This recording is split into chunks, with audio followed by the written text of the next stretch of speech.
Assalamualaikum warahmatullahi wabarakatuh. Perkenalkan, nama saya Hana Diendra dan teman saya Muhammad Feral Ataya.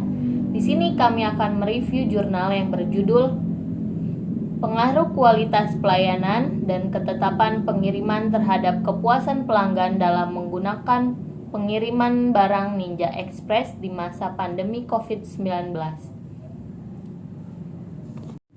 Latar belakang penelitian. Perkembangan teknologi di Indonesia saat ini semakin berkembang dengan pesat, terutama berkaitan dengan transportasi. Transportasi adalah sarana penunjang penting dalam membantu masyarakat yang memiliki mobilitas sebagai aktivitasnya sehari-hari. Transportasi dapat membantu aktivitas masyarakat seperti perekonomian, pengiriman barang atau jasa, angkutan penumpang, dan sebagainya. Semakin banyaknya transportasi, maka akan semakin banyak membantu masyarakat dalam perekonomian.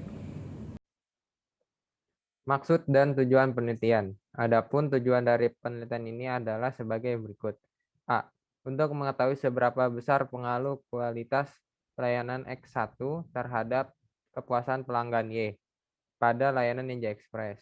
B. Untuk mengetahui seberapa besar pengaruh ketepatan pengiriman X2 terhadap kepuasan pelanggan Y pada Ninja Express. C. Untuk mengetahui seberapa besar pengaruh kualitas pelayanan X1 dan ketepatan pengiriman X2 terhadap kepuasan pelanggan Y pada layanan Ninja Express. Logistik berasal dari bahasa Yunani kuno, yaitu logistikos, yang berarti terdidik atau terpandai dalam memperkirakan atau berhitung. Pengertian manajemen logistik. The Council of Logistic Management mendefinisikan manajemen logistik merupakan bagian dari proses supply chain yang berfungsi untuk merencanakan, melaksanakan, dan mengendalikan keefisiensian dan keefektifan aliran dan penyimpanan barang, pelayanan, dan informasi terkait dari titik permulaan hingga titik konsumsi dalam tujuan untuk memenuhi kebutuhan para pelanggan. Transportasi. Terhadap moda transportasi, menurut Adrian Shah, sistem manajemen transportasi adalah rangkaian sistem atau pengelolaan oleh suatu kelompok atau golongan. Karena begitu pentingnya transportasi bagi kehidupan manusia, maka perlu dilakukan pengelolaan atau manajemen transportasi yang baik. COVID-19 pada Desember 2019, kasus pneumonia misterius pertama kali dilaporkan di Wuhan, Provinsi Hubei. Sumber penularan kasus ini masih belum diketahui pasti, tapi kasus pertama dikaitkan dengan pasar ikan di Wuhan sejak 31 Desember 2019 hingga 3 Januari 2020.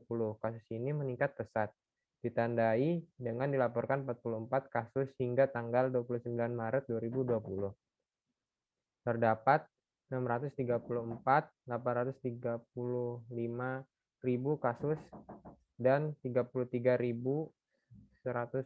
jumlah kematian di seluruh dunia. Sementara di Indonesia sudah ditetapkan 1.528 kasus dengan positif COVID-19 dan 136 kasus kematian. Teknik pengumpulan data. Skala yang digunakan adalah skala Likert. Skala Likert digunakan untuk mengukur sikap, pendapat, dan persepsi seseorang atau sekelompok orang tentang fenomena. Dengan menggunakan skala Likert, setiap indikator dirubah menjadi item-item instrumen yang didapat dari pernyataan atau pertanyaan.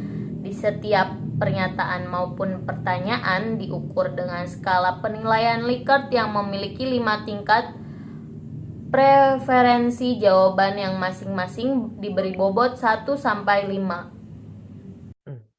Teknik analisis data. Menurut Imam Ghazali, uji validitas digunakan untuk mengukur sah atau valid tidaknya kuesioner. Suatu kuesioner dikatakan valid jika pertanyaan pada kuesioner mampu untuk mengungkapkan sesuatu yang akan diukur oleh kuesioner tersebut. Tingkat validitas dapat diukur dengan membandingkan nilai R hitungan dengan R table dengan ketentuan degree of freedom. Jika nilai alfa kurang 0,6 berarti pertanyaan tidak available.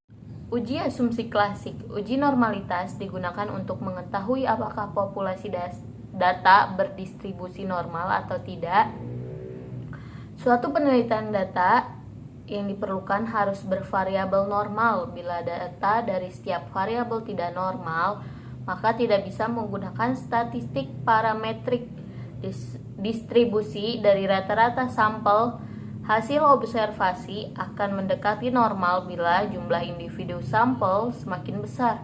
Metode normalitas dalam penelitian ini dilakukan dengan menggunakan teknik statistik Kolmogorov-Smirnov atau dikenal dengan uji K/S, dan datanya dinyatakan berdistribusi normal jika datanya mengikuti bentuk distribusi normal dan dilihat dari nilai residual yang dihasilkan di atas nilai signifikan yang ditetapkan, yaitu sebesar 0,05 atau 5%. Maka variabel distribusi normal.